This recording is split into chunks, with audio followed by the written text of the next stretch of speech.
Don't believe tourists. We ask the locals. I think Slovakia is going good direction, and it's going to be always better and better, and it's worth visiting. There's another fun fact which I found out, which is not really positive, but you also have to struggle with bears at the moment, right?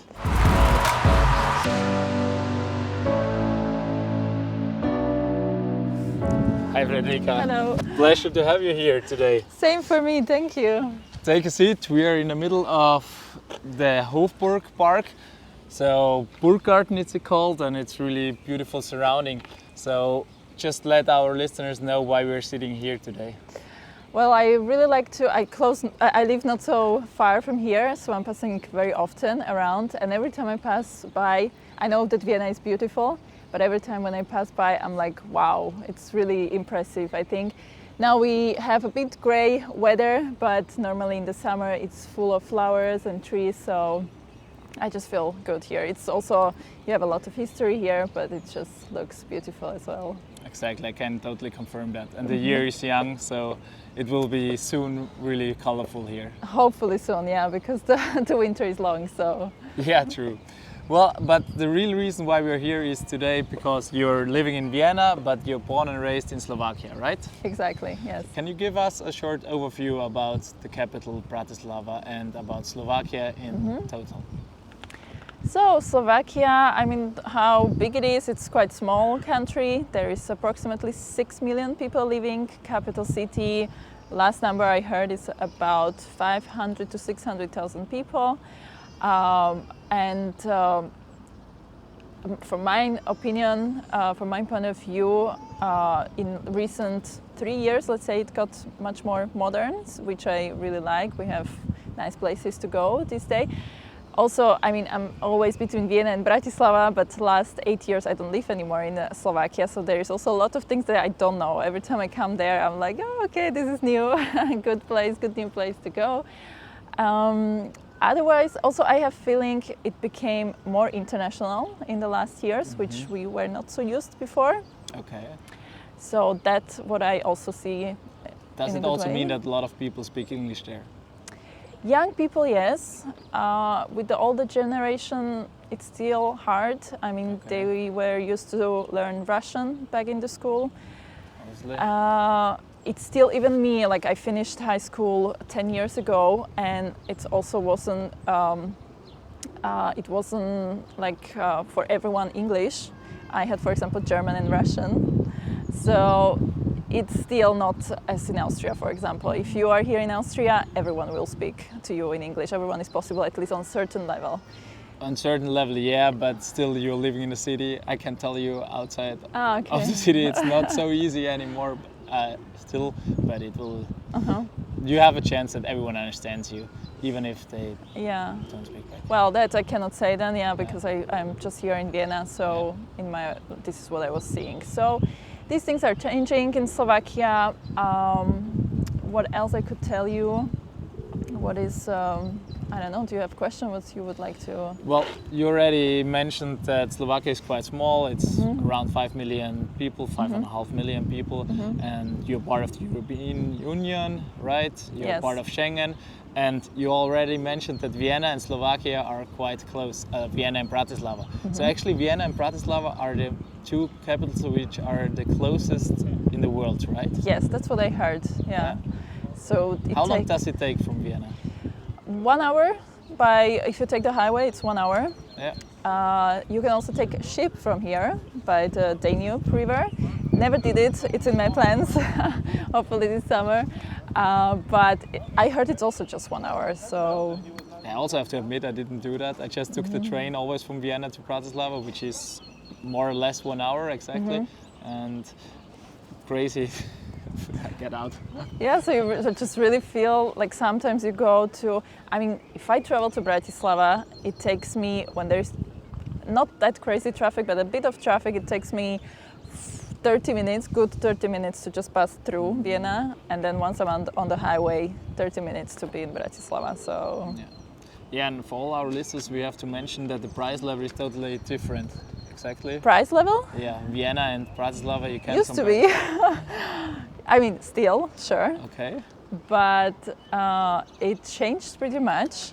Okay, I'm wondering about that. Yes, also the properties, if you want to buy property, it became really expensive. Just for people to have an idea what an apartment, let's say 2 bedrooms apartment, what was the cost of it? Depends if new or older, but let's say 200,000 euro. These days it's 300, 350. You have also more like, because we have a new developing projects, and these one are of course modern and more luxurious, but still kind of, for normal, ordinary people. And the prices are going up to 500,000, and that's really, really a lot. If you think that in Slovakia, usually the salary is half of what is here for the position, so also rent is more expensive. And what I see as a difference is, since we come from communism, everyone was used to own apartment. And now it becomes less and less, like in the future, you think that you will maybe never own it, so it's a big difference for people to get used to it. You already give me a big hint, the communism. So it's already, well, I would say 25, 30 years ago. Yeah, it was 30 last year. Yeah. 30 years ago. So do you still feel something about it? Definitely, like you can also see certain things in mentality of people. As I already said, Bratislava became more international, but the rest of the country, I think, people are more conservative. Also, what I mentioned, you had more securities before, now you have the freedom, but people, I see it also with the generation of my parents, they knew if they study something, they go, they find a work, they will have apartment and stuff like that. Now, my parents are both in middle of 50s, and I mean, for them it's sometimes difficult, to adapt to new times. If you don't speak English, which they don't, it's so much harder to find job. So this brings challenges for all the generations. And when you are from a country where there's so much security, financially and work-wise, suddenly having different system, thank God for democracy, yes, but with capitalism, there are things that takes a long time to get used to it, and people need to start thinking in a different way. So, yeah, well, communism is also a political thing. How is political situation nowadays? It seems like it was going to a good direction, but then we had a new government after 12 years. I think it was that the government changed, a different party won. We were full of hopes, most of us. Then Corona came. I know it's difficult, a new situation, but is it excuse for what was going on? I don't know, because I think people lost the hope in the functioning system even more than there was before. Okay. So this I find challenging, because now we will have election. I think it's for September planned. And of course there will be a big fight if the party that was in power before will come back, because they were pretty corrupt and there were all kinds of cases around them. And if they come back, it can be even harder, once they lost the power and they came back. And they have completely different foreign policy, not so much for NATO and European Union, but, different directions. So let's see what happens after this year. So not really stable at the moment? No, I find it the least stable that it was in many, many years. We wished for change, but somehow we were not so successful to make it more democratic and more fair. It's a bit sad, but there's still hope. The election will take place in September, so hopefully it will be better than you expect it to be. Yeah. Anyway, but let's go to something positive now. So we are in Bratislava now. If you travel there, we said it's easy to reach it from Vienna, for example, but also from outside, because Bratislava has also a small airport, right? Exactly. And when I'm there, what is possible to see, or what should I see when I'm in Bratislava? So you have these touristic places that you really have to see. You have to take a walk through the old town, which will not take you too much because it's quite small, but very cute, very nice. You have also, what is new, many nice places, also more vegetarian oriented, or like good menus you can choose. and with this good young vibe, dynamic and also more international. Then you go to castle that has beautiful garden. Exactly. I know everyone goes there, Totally but go. confirm that. Yeah, you need to go there. And also the view is nice, right? Up at the castle. The food? The view. The view, yes, Yeah, definitely, the view, yeah. yes. And I ask if food because there is also a restaurant, but I never ate there, so I don't know. Me neither. But where I really like to go, people already know it in Bratislava, but tourists probably not, is if you like animals, then there is a farm that owns probably a family, and they started it as a farm for themselves. So they have horses, they have sheep that are running freely in the garden, pigs and more other animals. So if you like them, go there because you can also touch them and cuddle them. What is the name of this farm? Do you know It's called Farm in Stupava. Stupava is the part. Okay. So Farm in Stupava. And you pay an entrance? No, it's for free. For free. Yeah, that's really nice that you have this huge garden with the animals. You just have to be respectful to them, but then you go there, you enjoy, and if you wish, you can go to the restaurant that is there to eat traditional Slovak food. And then you also have a small wooden hack where they do fresh bread, cheeses, and this kind of stuff, so you can buy some products from Slovakia. Amazing, cool. So that's already a secret spot, I would say. I wanted to ask you that afterwards, but you already gave the answer. Yeah, it's half secret, let's say. Tourists probably don't know about that. But Okay. it's super nice when there is nice weather. Try to avoid weekends because then it's busy, but during the weekdays, perfect Definitely to go. recommendable. Nice. Well, what else? What else can I do in Slovakia outside of Bratislava? Then we have High Tatras, that is great for hiking in summer. There is a place called Janošikove diery, which is in English you would say Janošik's holes. Janošik was our hero. Okay. That I think we fight with Poland, who he belongs to. Yeah. And it's super, super nice. But we were there in winter, it's fine, but you cannot access everything. If you go in summer, it's beautiful. You would never say it's in Slovakia. So you have like these big rocks next to you, and you can hike, and a small river is next to it, so super nice spot. And then we have many caves that are interested to see, or some thermal cities. Piešťany, for example, or Turčianske Teplice. And this is what I would recommend people to say, to see if they want to stay for longer. So, is it possible to sleep outside in tents and things like that? Is that allowed in Slovakia? Do you know that? Sure, it is. We were actually doing that when I was small. Okay. Also, it's what I can recommend you. That's not far from Bratislava. It's 20 minutes by car maybe, and it's called Jelka. You have this water mill you call it? You know water mill, exactly. So that's there. And it's still in progress. It's still working, the water mill, or is it just to look at it? I think just to look at it. Okay. And you have also a restaurant there, and it's by the Danube River, and you have big grass, green area where you can do camping, for example. So that's nice if you love nature. Nice. So I can camp there for free? It used to be for free. Okay. How is it now? I don't know, but even if you would have to pay, it's not going to be expensive, so a few euros per night. And in the same village, there is, because I'm so much about animals, so there is also a place where you can ride horses. Mm-hmm. Do you know how to ride? I know, but I also have respect to them, and if I don't know the horse, I'm always a bit scared in the beginning, so I'm not so brave. But if I get to know and I can trust, it's an amazing feeling. Cool.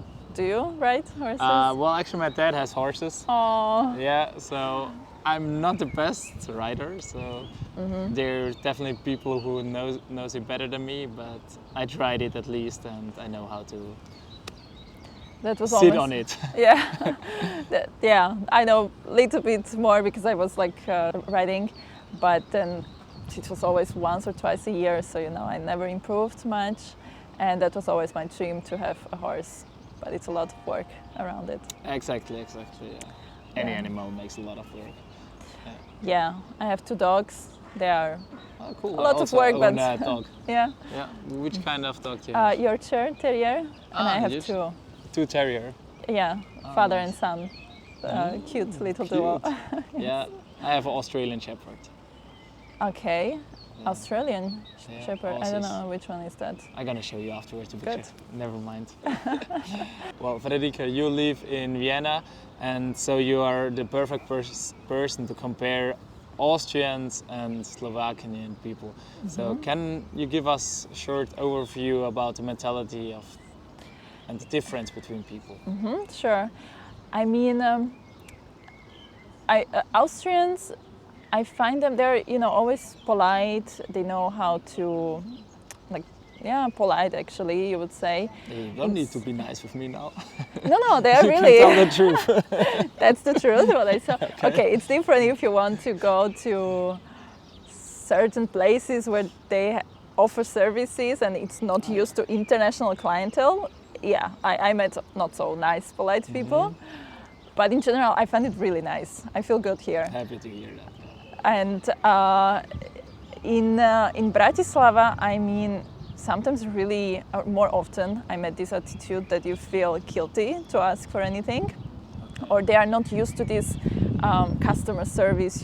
That I also work with people, and you don't always have a nice day, but don't put so much bad energy on the other person. Don't have a huge smile if you don't feel like. Just be polite, and that's it.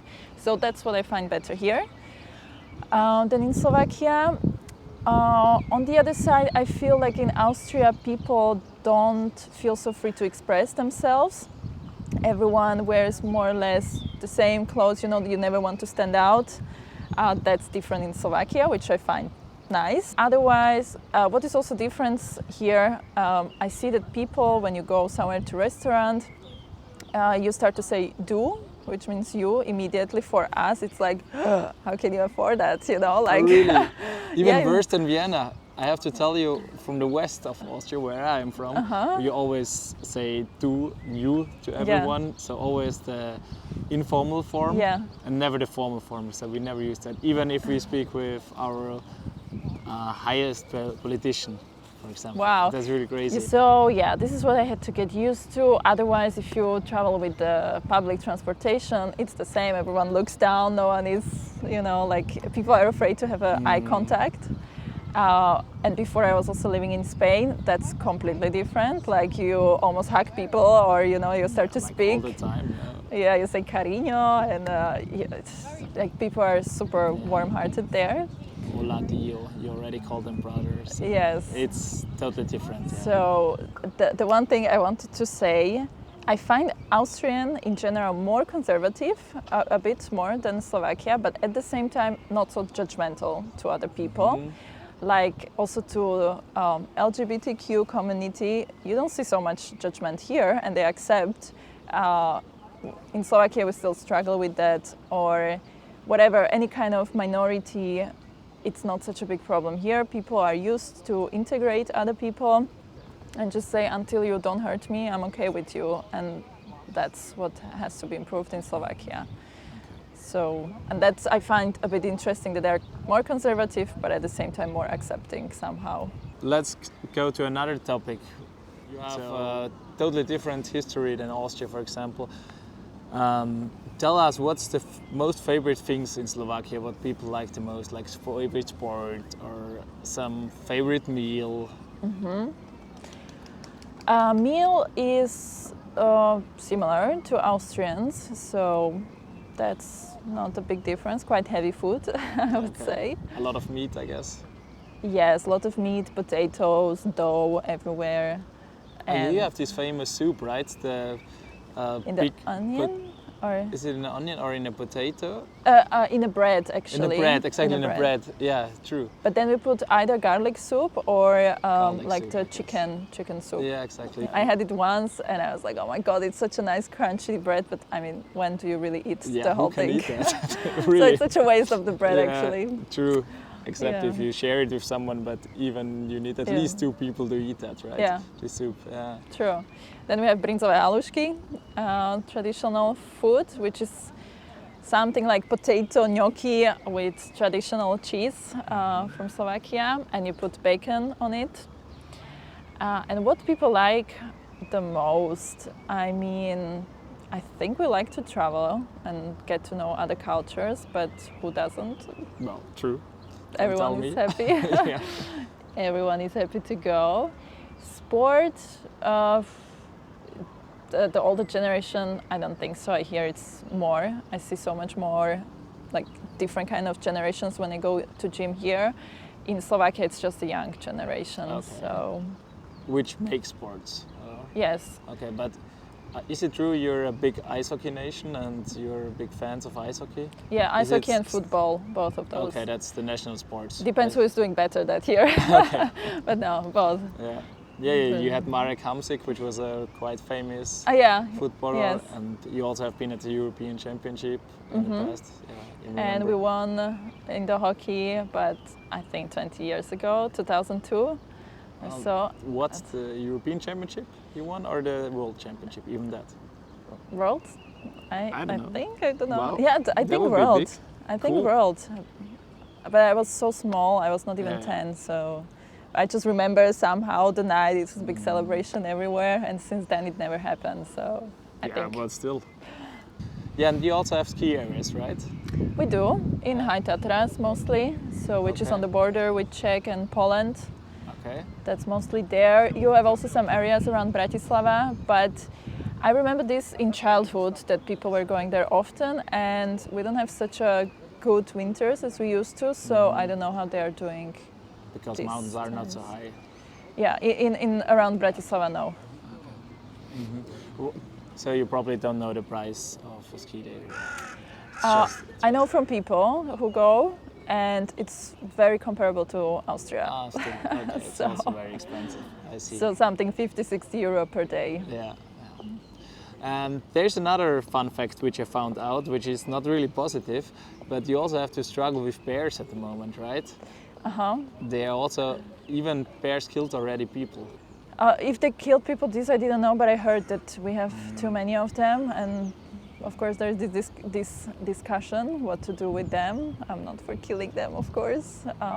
Would be nice if we can find some other solution. Yeah, I don't know what is right and what's wrong, so it's hard to say what you should do. But the other thing is, you also say people everywhere, don't feed them, or be careful with the trash, don't put it here and there. In these areas, I heard they have their systems how to avoid bringing bears more into the city. And then if people still don't do the best they can for it, then we bring them closer into the cities. True. So. Yeah, it's always how you carry them. True. Well, sorry about that, but I have to go back to your history and political situation. How is the situation with your neighbors nowadays? Are you friends with them now, or are there still open conflicts? No, I think we are really good friends. Okay, depends. Each relationship a bit different. With Czech Republic, really, really good. We always say we are brothers, and we had one of the most peaceful separation from each other. And also, if you meet Czech people, you really, really feel close to them. So I would say that's a really good one. With Poland, I also didn't hear about some bad situation. Hungary, I mean, we have, from Bratislava below, you have many parts of the Slovakia that you have people speaking mostly Hungarian, or sometimes even just Hungarian, or better Hungarian than Slovak. But I think, there with Hungary we had more difficult history, let's say, but I think it also improved. And it always depends also who is in the government, because there were certain times when, they tried to push people against any kind of minority or other people. But this I saw that it became better. I'm very happy to hear that, because many nations struggle if they have a separation like you and Czech. I mean, I think our situation was a bit different because we knew what is our territory, even though there were also some, if there shouldn't be some adaptation. but we had our territory, they had theirs, which is connected, and then we separated. So it was nice, and I'm happy it stayed like that. Cool. Well, Frederika, thank you for all the great informations and your input about Slovakia. Is there something what you really want to add to the podcast? I will maybe just sum it up how I see the Slovakia. First of all, thank you very much for this opportunity to speak about that and compare also the countries. And I would like to sum it up that I think Slovakia is going good direction, and it's going to be always better and better, and it's worth visiting. Also, if you have ever been in Slovakia, I will be very happy if you comment, and that I will be able to see what were experiences of people in Slovakia. And what a great end. So to the end, let's finish our podcast in your language, in Slovak. So tell me a few words which are easy and important if I go there. So important is ďakujem. Everyone should know that in every country they should use it. Okay. Thank you. Thank you. Okay, of course. Yeah. And you can say, for example, Slovakia, how you say it's Slovensko. So Slovensko. Yeah. Okay, yeah. Pretty easy. And what can be also used? I mean, what do you need to? Yeah, áno, nie, yes, and no. No. Okay. What means how are you? Ako sa máš? Ako sa máš. Okay. Yes. And to the end, say thanks for listening and let us know if you're ever visiting Slovakia. Ďakujem, že ste nás počúvali a dajte nám vedieť, ak ste už niekedy boli na Slovensku. I even to mistake in my language. Na Slovensku. Well, you want to say it again, or are you fine with that? I'm fine, they understood. Yeah, great, perfect. They understood. Thanks a lot, it was a pleasure and really funny. Hey guys, thanks for listening, and if you liked the story, please share it and follow us on our YouTube and Instagram channel, Communicate or Communicate with the World. And a special thanks to Europe Direct for supporting this project.